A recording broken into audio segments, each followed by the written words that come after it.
Добрый вечер. Законодатели из США рассматривают возможность принятия новых решений относительно искусственного интеллекта с целью ограничения его негативного влияния на президентские выборы. Между тем, исследование, проведенное Институтом высших исследований в Нью-Джерси, показало, что искусственный интеллект может изменить исход выборов, если американские власти не ужесточат контрольные меры. Дезинформация представляет собой вызов как для избирателей, так и для кандидатов, поскольку технологии искусственного интеллекта могут создавать убедительные изображения, тексты и аудиозаписи.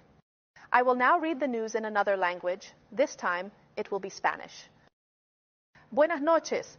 Legisladores estadounidenses están considerando la emisión de nuevas regulaciones sobre la inteligencia artificial con el objetivo de limitar su interferencia negativa en las elecciones presidenciales. Mientras tanto, un estudio realizado por el Instituto de Estudios Avanzados de Nueva Jersey indica que la IA podría cambiar el destino de las elecciones, a menos que las autoridades estadounidenses refuercen los estándares de supervisión. La desinformación representa un desafío tanto para los votantes como para los candidatos, ya que las tecnologías de inteligencia artificial pueden crear imágenes, textos y grabaciones de audio convincentes. شفتوني وعم بحكي روسي. طيب شفتوا كيف حكيت بالإسبانية وأنا بعمري لا عرفت ولا حرف في لهجتهم؟ لاحظتم أي تغير على ملامحي أو حتى طريقة نطقي؟ أدعي أن الإجابة القاطعة هي لا.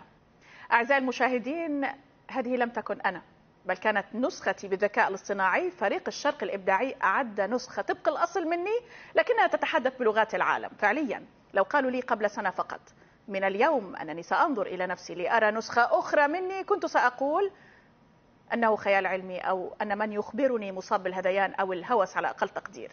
قديما قالوا لا تصدق كل ما تسمع، اليوم شو رح يصير فينا والذكاء الاصطناعي عم يحكي بصوتنا وشكلنا. ما بقى غير تحكي صيني الست هذه الاصطناعية. تفضلي فرجينا. 晚上好，美国立法者正在考虑发布新的关于人工智能的规定，以限制其对总统选举的负面干预。与此同时，新泽西高级研究所发布的一项研究表明，人工智能可能会改变选举的结果，除非美国当局加强监管标准。虚假信息对选民和候选人都构成挑战，因为人工智能技术可以创建具有说服力的图像、文本和音频片段。مو عارفه شو احكي صراحه، انا مثلكم مصدومه من اللي عم بشوفه. السؤال الاهم، هل الاي اي رح ياخذ مكاننا ويحكي بدالنا؟ ما بقى غير تحكي باقي النشره وانا خلص يعني روح على البيت. بالله يفرجونا كيف اداء هذه الاصطناعيه بالعربي. مشاهدينا، تستكمل معكم هديل الاصطناعيه هذه الفقره من الوان الشرق. ورجينا قدراتك يا هديل. يبحث مشرعون أمريكيون إصدار قرارات جديدة بشأن الذكاء الاصطناعي بهدف الحد من تدخلاته السلبية في الانتخابات الرئاسية. في الأثناء قالت دراسة صادرة عن معهد الدراسات العليا في نيوجيرسي إنه من المحتمل أن يغير الذكاء الاصطناعي مصير الانتخابات ما لم تشدد السلطات الأمريكية معايير الرقابة.